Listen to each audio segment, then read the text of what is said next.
Hello and welcome back to the another episode of Daily News Quiz Analysis for IAS Prelims 2025. It is 20th January today, and in this video we are going to solve some important questions which are very much relevant for your preparation. Before we start solving these questions, as usual, I would like to give you the brief introduction about this initiative so that if you are new to our channel, you will get more connected with it. You know, Basically in this video, we try to discuss various types of questions. And if we'll break those questions into different sources, it would come under three different sources. So in the first part of our discussion, we will discuss questions with respect to current affairs. You know what we do? We take up the most important articles from the newspapers. We break them down into the simplest language possible, and we try to derive the possible prelims questions which can be framed from those articles. So in this way, we will give you the idea how the questions can be asked, what should be your approach, and which part of the news article is important for you, for your preparation. After discussing questions with respect to current affairs, we will shift our approach to the another part of our discussion, where we will solve questions with respect to the static topics. Right now, currently we are discussing Indian polity, and we had reached up to the office of president under Indian constitution. So today we are going to discuss a topic with respect to the office of the president and derive a possible prelims question which can be asked from that particular topic, and we will try to give you the idea how the questions can be asked from the static part also. So after discussing questions with respect to current affairs and the static part, we will shift our approach to the last part of our discussion, where we will discuss questions from the previous year question book. In this part, we will try to learn some different things. First of all, we will try to learn what is the model used by the UPSC, how different models they are using while framing your questions, what is the vocabulary they use, and how they try to how they try to deceive the aspirants. And also we'll try to learn what can be the various methods for different questions which can be used. If you don't have the proper knowledge, you can use those methods and you can solve the question correctly. We'll try to understand those things, and also we'll try to learn how we can implement this knowledge in the upcoming exam. So this is in a nutshell what we are going to do in this video. Before we'll start now solving these questions, I would like to give you the I would like to request you guys to follow. If you will follow that request, I believe that it is going to help you in many ways in clearing your prelims exam.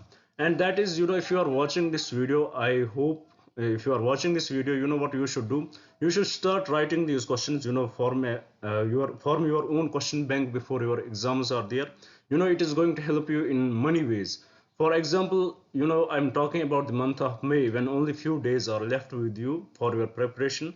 At that time, you would want to revise everything. It is human nature. We want to revise everything what we had studied, and we know how vast the syllabus is for UPSC.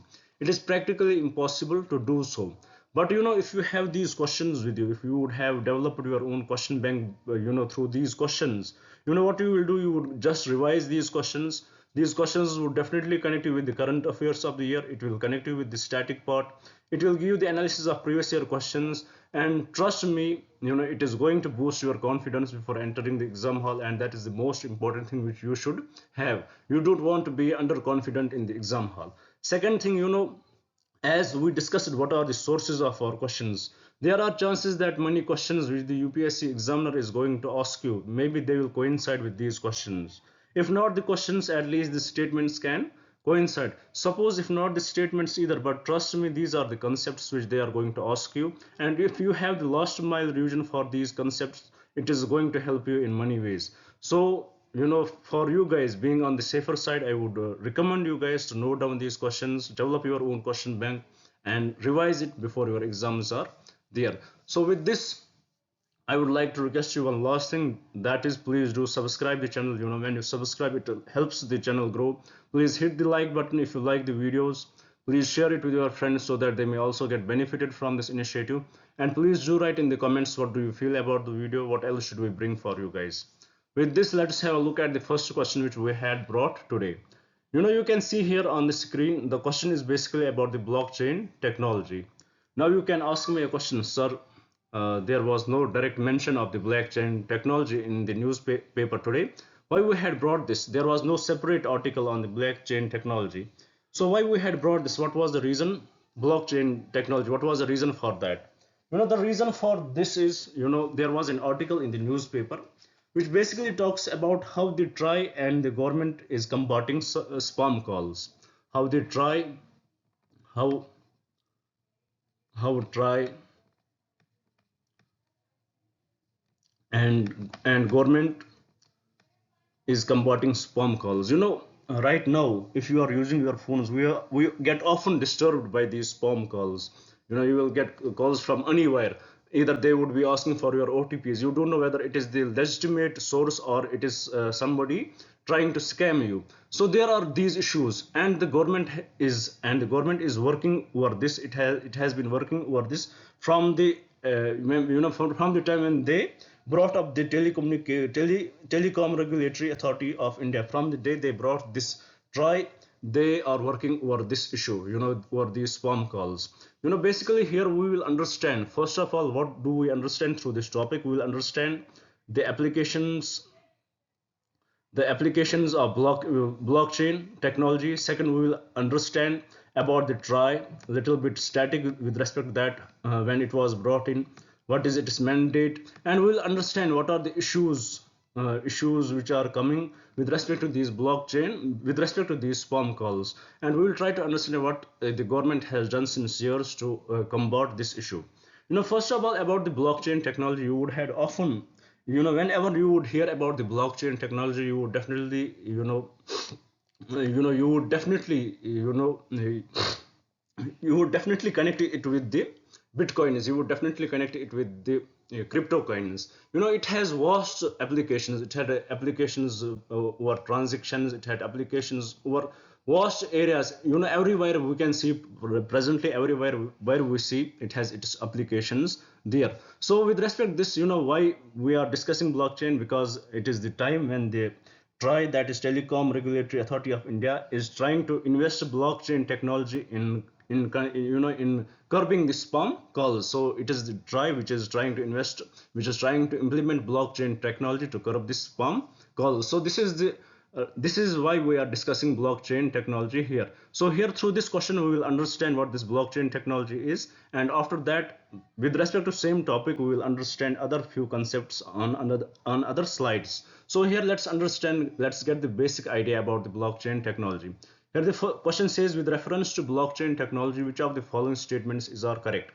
First of all, it is a centralized database managed by a single authority, ensuring efficient data retrieval. Totally incorrect. It is not centralized database. It is basically the decentralized database, which are connected with this blockchain technology. Different computers would be connected with this blockchain technology. And what does it do? It, for example, if there is a centralized database, suppose, let's talk about the centralized bank. We send them the command and they respond to it, and sometimes there are various issues with that. There is no clear, for example, if you are using your UPI and you are using it first time, you don't know how to use them, and for those people, for the scammers, it gets easier for them to scam them, because there is only one way you can do it. There is only one database where it is all saved. But with respect to blockchain technology, there are different databases which saves all the transactions what had happened to that, and it definitely leads to less frauds. With respect to that, it definitely leads to the less chances of hacking this. So it is not the centralized one, it is the decentralized database managed by different authorities, different computers, we can say. So first statement is totally incorrect with respect to the blockchain technology. Second statement, it enables transparent and tamper-proof record keeping, facilitating trust and accountability. 100% correct. When you have this transparent, where from the transaction has gone, where from what had happened to that. You understand every command with respect to that. So it becomes very much transparent and tamper-proof record keeping. So the records cannot be tempered here. You have your data stored in different computers. So tampering with these records is practically impossible, we can say. So with respect to this question, this statement is 100% correct. It enables transparent and tamper proof record keeping, facilitating trust and accountability.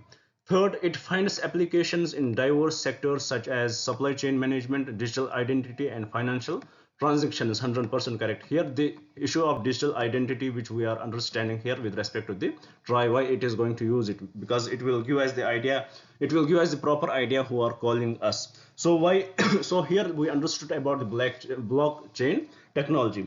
Now we will understand why they are trying to introduce blockchain technology. It is the distributed ledger technology. Transactions from centralized server, if there are transactions from centralized server, we saw how it can be manipulated. And when you have this when we have different servers which are locating your transactions, which are recording your transactions, it gives us the proper idea. It enables transparency in it. It gives it the tamper proof. It makes it a tamper proof record keeping. So in how when you try, when it is going to use it, it will when try is, how try is going to use it, they are trying to introduce sender IDs, authorized sender IDs. People will know where from the OTPs are coming to us, whether it is coming from the genuine banks, genuine people, or it is coming from scammers. That information will be very much transparent to the receivers. That's how it is going to help in combating spam calls. So with this, this topic is very vast. In it we had brought three questions. This is the first part of our discussion. It was related to blockchain technology. I hope you had understood it, the basic idea about it, its applications. Mainly it focused on its applications. I hope that you had noted down, you had understood it. And in the second part we will understand about the try. Let's see what the question we had brought on the next. Here the question is regarding the Telecom Regulatory Authority of India. So let's understand about it, how Telecom Regulatory Authority of India had been established in India. About Telecom Regulatory Authority of India, it is a statutory body. We should know that it is not a constitutional body. Such questions do come in the exam. It is a statutory body. It was established on 20th. These are few static points with respect to that which I believe you should know, so that it won't be much problem for you in the exam. It was established on 20th Feb 1997. So it is a statutory body established on 20th Feb 1997. You know about its what is about its membership, who are the members in it. It consists of a chairman. It consists of a chairman and two permanent members, and two temporary members. So this is its composition. It consists of a chairman, two permanent members, and two temporary members. One more important thing about the try, about the tenure of office of these members. For the chairman and the permanent or part-time members, you should know that the term of office is 3 years. Term of office is 3 years, 3 years, or whether they will or 65 years of age. These are the this is the term of office. Either they will complete the 3 years or 65 years of age, whichever is earlier, then they will retire. So this is much static portion. I believe you should know about this Telecom Regulatory Authority of India. So with respect to this, why we had discussed it, as we understood in the first slide, why we had brought this question. Well, why we had brought this question, because they are going to add blockchain technology. They are going to add blockchain technology to curb spam calls. So with respect to that, let's see what we have earlier, what we have right now, what is the existing thing which is right now with the telecom. What is the existing framework. The existing frame with the telecom regulatory authority, we will understand through this what are its applications, how does it help in about this, about curbing spam calls. The existing framework which it helps in managing UCC. So what is this UCC? It helps in managing UCC. What is this UCC? It is unsolicited commercial communications, which is the official name of the spam call. It is unsolicited commercial communications, which is the official name of the spam call. So how does it it counter these spam calls? In 2007 they introduced, in 2007 they try it introduced DND. It introduced DND, do not disturb. Do not disturb. In this you have to register with the you have to call the owners of from where you are using that network. They will and you have to activate this DND, do not disturb. do not disturb portal, we can say. You have to activate it, and by this you can curb the unwanted UCC, and they would not come to you, you know. But there are various issues related with the DND. You know, there had been various issues related to DNB. It has not been very much user friendly. It has not been very much user friendly. So in this case, they had come up with in this case, after to in this case they are trying to introduce now blockchain technology, because in with respect to DND there are various issues, basically various user friendly issues. Many people don't understand what it is all. There are many people who don't even know this thing exists with respect to our telecommunication. So it is very much it is not that much user friendly. So with respect to its complications, the Troy is right now thinking of introducing blockchain technology. So this much, I guess, is enough information with respect to this question, with respect to Troy. Why it is in news? Because it is thinking of introducing blockchain technology with respect to curbing spam calls. What does we have right now? Right now we have DND. DND, it is do not disturb portal. We can say do not disturb option, where we call the network owners for that they will activate it, and it has many flaws related to it. It is not user friendly. So in order to replace these issues, they are coming up with introducing blockchain technology, which is more transparent, which does its work without any flaws, without money without money flaws. So this is what it is going to replace. So let's solve this question with respect to this and see what we had brought with respect to Telecom Regulatory Authority of India. So question says, regarding the Telecom Regulatory Authority of India, which of the following statements are correct? First statement, TRAI is a statutory body established by the Telecom Regulatory Authority of India, Act 1997, 100% correct, nothing wrong with this statement. Second statement, TRAI's mandate includes regulating tariffs of telecom services, ensuring fair competition, and protecting consumer interests. 100% correct, nothing wrong with this statement either. Third statement, the Telecom Disputes Settlements and Appellate Tribunal handles disputes related to TRAI's regulations and decisions. 100% correct. So with respect to this question, all the three statements are correct. I hope till now you had understood about blockchain technology, why that is in news, because this TRAI, which is Telecom Regulatory Authority of India, this Authority of India, with respect to telecom regulations, it has introduced, it is thinking that they are going to introduce blockchain technology in curbing spam calls. So right now what we have DND, which is do not disturb option, but it has flaws associated with it. It has, it is not that much transparent. It is not that much helpful in that, because still we are receiving the various texts, and it is very much not easy for common people to use. So with this, let's move to the last part of this topic, where we will see, where we will discuss about the Sanchar Sathi portal, which the Department of Telecommunication has launched with respect to reporting these issues.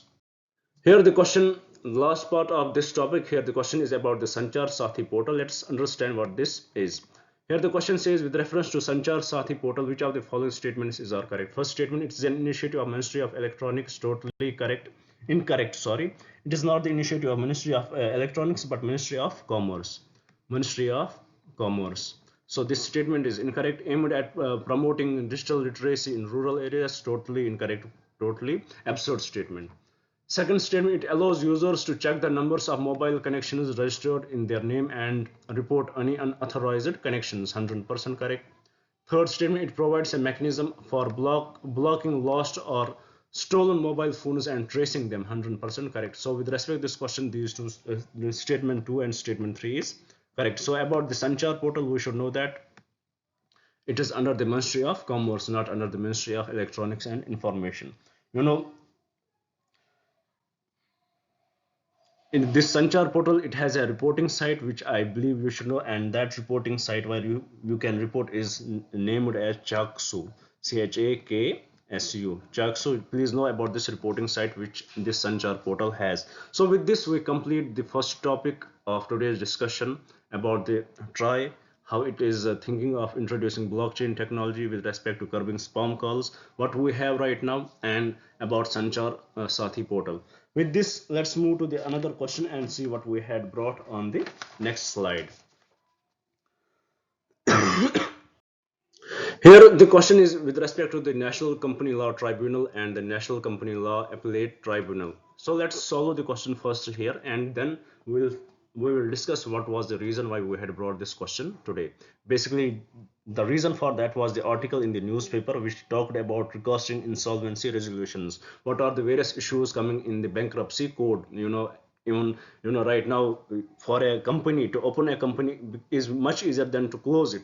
When they don't have the money, they have to go through the various sources or various ways they have to go through, and then only they can establish the fact that they are bankrupt, and then only they can close the company. So there are various issues associated with it. First we will understand the question, then we will come to those issues. Here the question says, consider the following statements regarding the National Company Law Tribunal and the National Company Law Appellate Tribunal. What are these? We will understand. First statement, the National Company Law Tribunal is a quasi-judicial body established to resolve disputes relating to the Companies Act 2013 and other corporate laws, including matters under the Insolvency and Bankruptcy Code 2016. 100% correct. National Company Law Tribunal is a quasi-judicial body which is established to resolve disputes related to the Companies Act 2013 and other corporate laws, including matters under the Insolvency and Bankruptcy Code.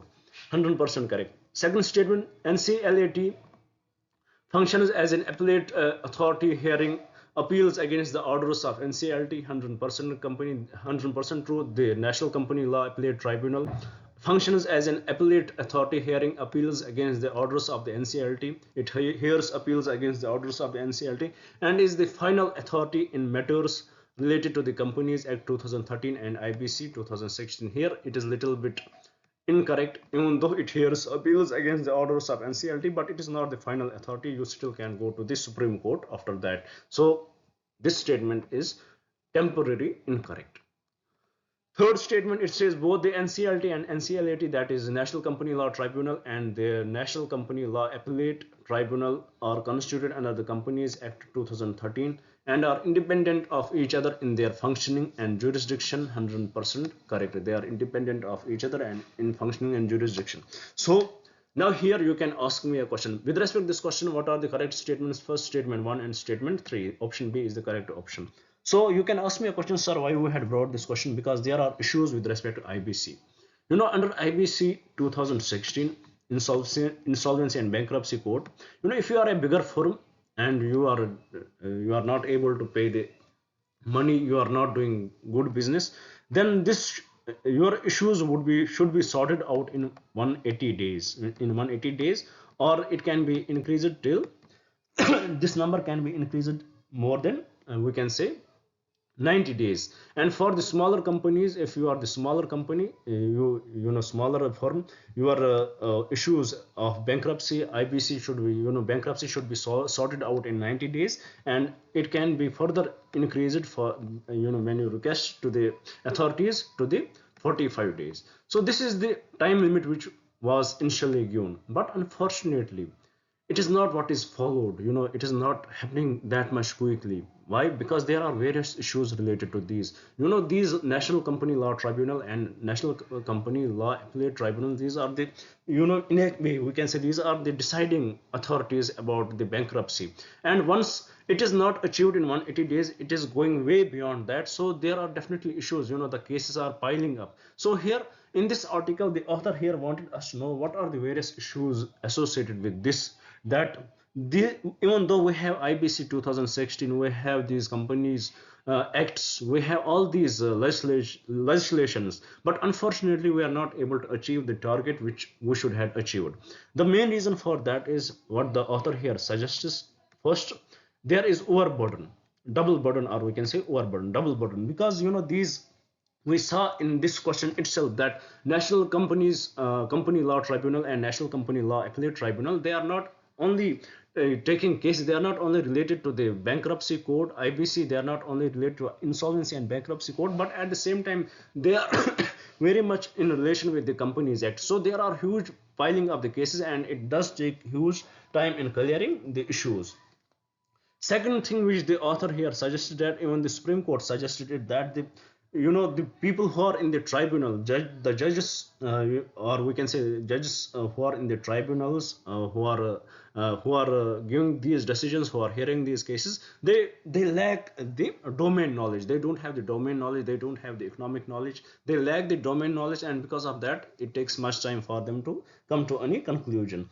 And also, there is red tapeism, the impact of the bureaucracy. That is also one of the issue which the author here highlights. Red tapeism. He also highlights that there is no provision which deals with the urgent lists. For example, there is some jet airways issue we had seen recently in the news.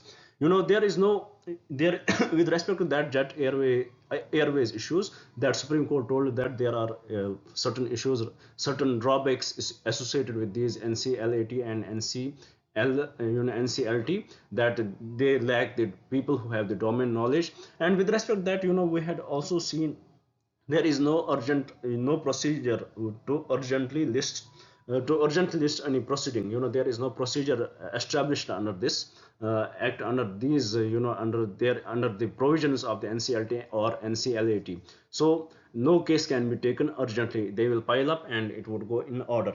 That is also one of the issue. It is very slow and there are procedural delays. That is also one of the issue highlighted by the author. And also there is no alternative means of resolution. There is no alternate means of resolution. That's why these cases are piling up and it is taking much time than it should have taken in solving these issues. So these are the issues highlighted by the author. So with this, I hope we had understood the National Company Law Tribunal and also the National Company Law Appellate Tribunal. We had understood the issues related to IBC 2016. We had understood the time frame in which minimum time was given in which this should have been sorted out, but we are not able to do it in the limited time frame. So with this, I hope you had understood the question and also the uh, concept behind it, why we had brought this question here. Now with this, let's move to the another question and see what we had brought today. Here the question is basically about the private decline in the private sector investment. Why it is so, the decline in the private investment.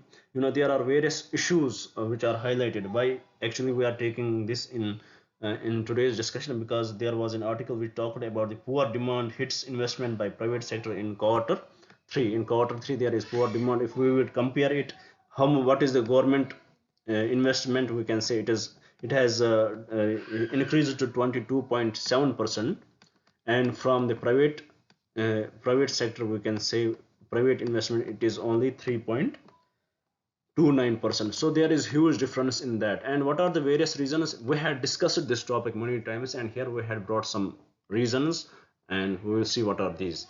First statement: a weak domestic and global demand leading to underutilization of existing capacity. 100% correct. The global wars which we are the global political issues which are going on, that has led to the that has led to the least demand and led to the underutilization of existing capacity. That is 100% correct. Second, high levels of non-performing assets in the banking sector restricting credit availability. 100% correct.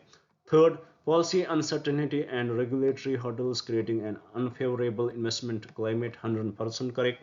Fourth, increased public investment crowding out private investment is in key sectors. 100% correct. That is also one of the issue, that public investment is increasing and it is crowding out the private investment. So with with respect to this question, all the four statements are correct. And I will tell you one thing here: whenever any such question comes with respect to these, which talks what are the impacts of what are the reasons of that, most of the times all the reasons given in the question are correct. Most of the times, remember that. If you don't know properly, then the best guess would be correct. All of them is fine. So with this, let's move to the last question of today's discussion with respect to the current affairs. Here the question is about the arrange the following geographical features from north to south. So you may ask me a question: sir, why from nowhere we had brought this question? It is not from nowhere, because 9 navies are going to hold joint drills in strategic straits between Indian Ocean and Pacific Ocean. Between Indian Ocean, there are 9 navies. Where I left my marker? Here it is. 9 navies. They are holding joint drills in strategic straits between Indian Ocean and Pacific Ocean. So with respect to that, these straits are important because on these straits these joint drills would be achieved. And here first of all we would try to understand what are those 9 nations. It is Australia, it is Canada, it is France, it is India, it is Indonesia, it is Malaysia, it is Singapore, it is UK and US. So these are the nations which are having drills in these particular straits. So that's why it became important. Now, how question can be formed on that? Either they will ask you about these countries who were part of this.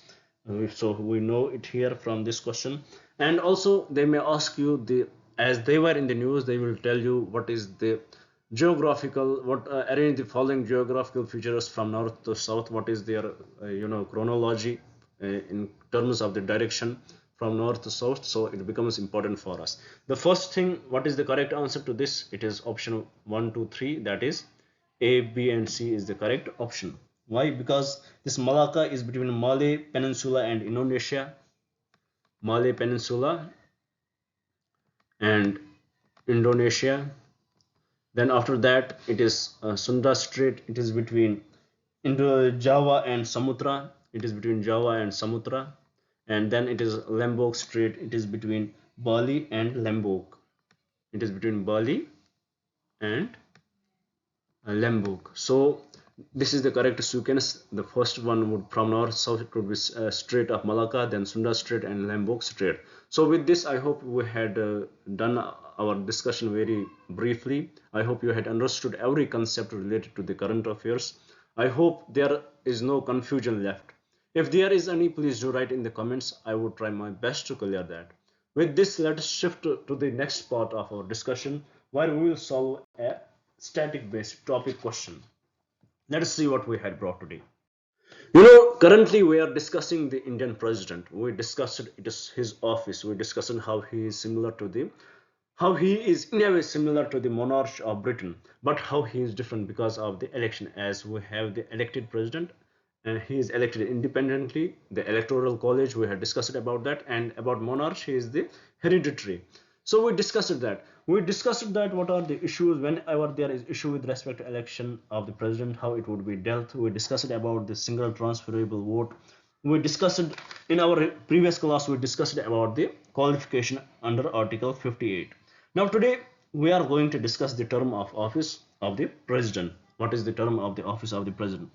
About the term of the office of the president, it is basically mentioned in article 56 of the Indian constitution. It deals with the term of the office of the president.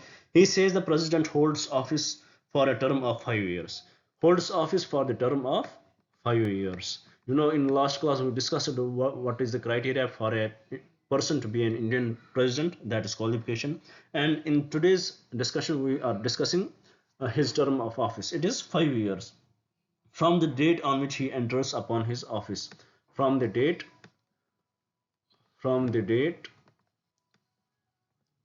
these points are very much important, on which he enters into his office. So it is not from the date on which he is elected, but from the date on which he enters into his office. For example, if his term expires now and their new president has not been elected, what will happen then? This president will continue to remain the president until the new president is elected. So this is important information about article 56. And also article 56 does mention about the resignation of the president. He has to give his resignation to the vice president. It also discusses about the impeachment, but the impeachment further is explained in article 61.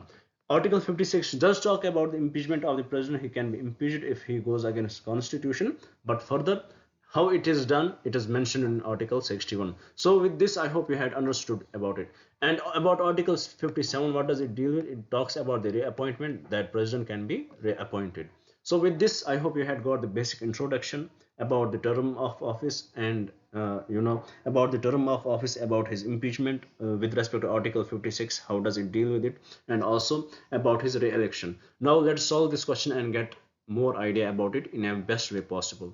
Here the question says that with reference to Article 56 and 57 of the Indian Constitution, which of the following statements are correct? First statement, Article 56 deals with the term of office of the president, specifying a fixed term of 5 years. 100% correct. He has the fixed term of 5 years. Article 56 allows for the president to be removed from office by impeachment for violation of the constitution. It does allow, it does talk about that, but the process of impeachment is given in Article 61. Third statement, Article 57 clarifies that a person who holds or who has held office as a president shall be eligible for re-election to the office.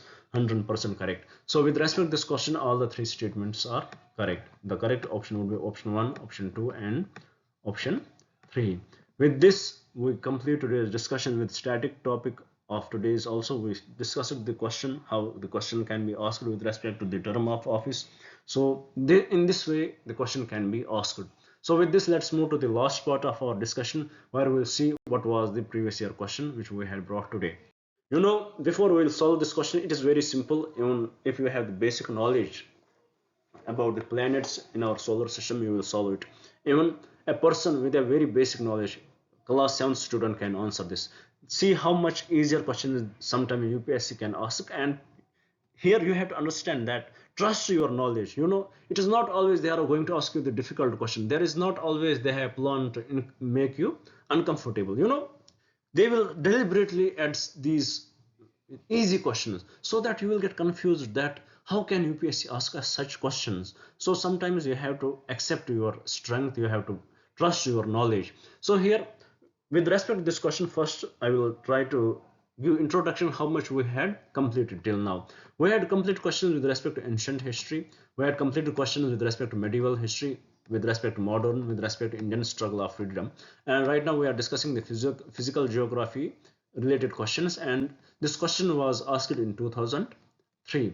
Let us see how the question, what does the question say? The question says, among the following, which planet takes maximum time for one revolution around the sun? Very much easy. If you know the planets in correct order, Mercury, Venus, Earth, Mars, Jupiter, Saturn, Uranus, Neptune, you would definitely know it is the Neptune which takes the maximum time.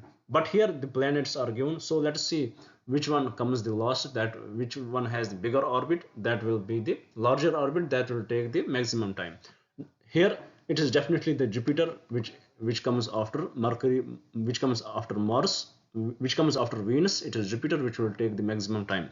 But here there is a trick which you can learn. Here in the next exam, UPSC may ask you a question. How many days is a one? How many Earth days does it take Jupiter to complete this revolution? So this is what you need to know. This is what you need to learn. This is something static. So for this, that information I will give you here. For the Jupiter, it takes 11 Earth years and 86 Earth days to complete one revolution. For Mars, how much time it does take? It takes 687 days, 687 Earth days. For Venus, how much time it takes? For Venus, it takes 267. For Earth, how many? 365. So not the big deal. Everybody knows about that. So with this, we complete today's discussion. Do remember these facts. They may ask you, UPSC may ask you about this question in a different way. How much Earth days does it take for a Jupiter to complete one whole revolution? So you should know it is 11 years and 86 days. At least know about these four planets. If they will mix it, you may at least be able to eliminate the options. So with this, we complete today's discussion. I hope you would had liked this initiative. I hope you enjoyed the video.